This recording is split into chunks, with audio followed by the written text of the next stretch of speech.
Rajasthan District Court exams at the speed of 100 words per minute. Be ready?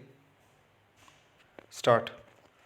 Intermediary Guidelines and Digital Media Ethics Code Rules 2021 notified towards the end of February by the Ministry of Electronics and Information Technology should not come as a surprise because it is of a piece with systematic incremental erosion of the freedom of speech and expression.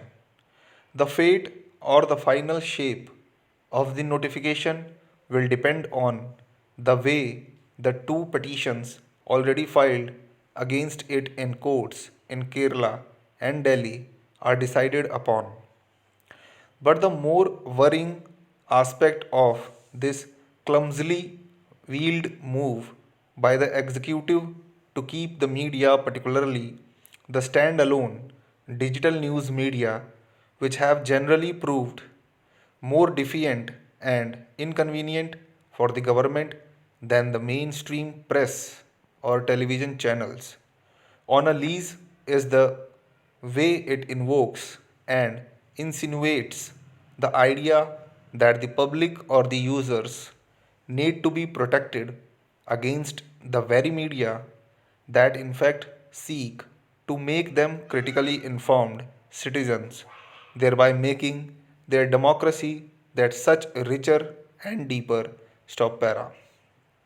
For all appearances, the overarching intent of this new set of rules is to put in place a grievance redressal mechanism for the end user or consumer of social media and over the top OTT platforms and the digital news web portals that, of course, would normally be an unexceptionable public purpose. But in an already vitiated climate of overweening political and religious majoritarianism, where the street tends to and is often egged on to whip up and aggressively nurse and drive a sense of outrage or hurt on any and every issue, irrespective of institutional procedures or safeguards, the nature and scope of the bulk grievances can easily be imagined. Stop para. Further, the smaller or medium sized independent digital news and current affairs portals, which are for the most part struggling to stay afloat, irrespective of whatever they are newer startups or have been around for a few years, will be the ones hardest hit by this redress requirement. Any criticism of the ruling party or government could trigger an orchestrated avalanche of grievances.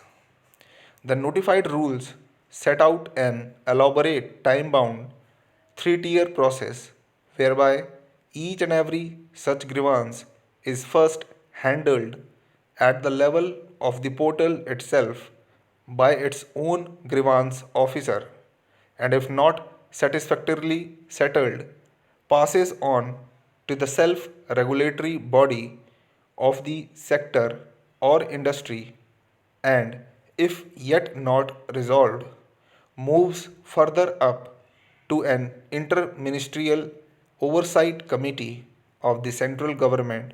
Stop para. The sheer process of such grievance handling can stymie the operations of relatively smaller digital venture in the news and current affairs space.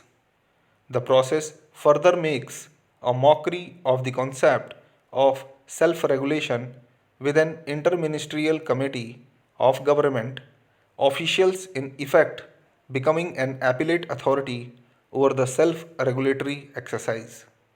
This would be self regulation by the media organization and the industry at the government's pleasure, regulation by the government masquerading as self regulation by the news media entity or industry.